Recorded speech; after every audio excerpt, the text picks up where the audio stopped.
Hello सांग मैंने आज मु करी आलू पोस्तक।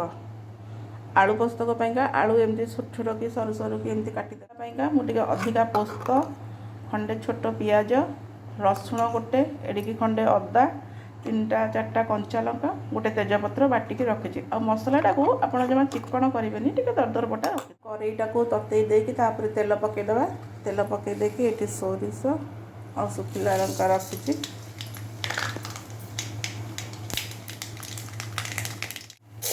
आलू पकईदेला लुण हल्दी पकई मझे टे काढ़ी एमती देखुए आलूटा जमी 90% सीझ भल कि सीझीगला जाइए मसलाटा पकईबा। बर्तमान पूरा सीझीगला मुझे लंका गुंड पकई कहीं कलरटा आसिले सुंदर देखा। बर्तमान जो मसलाटा बाटिकी रखी से मसलार मुझे भूली जाइए आप जीरा पकईकी बाटे।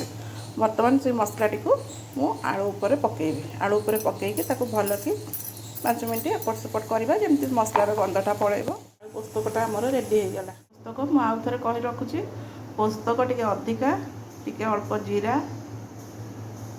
कंचा लंका 2-4टा आ तेजपत्र खंडे पियाज गोटे रसुण खंडे अदा मसला बाटे या करेंगे रेसीपीटा करेंगे केमती मत कहे कमेंट बॉक्स रे।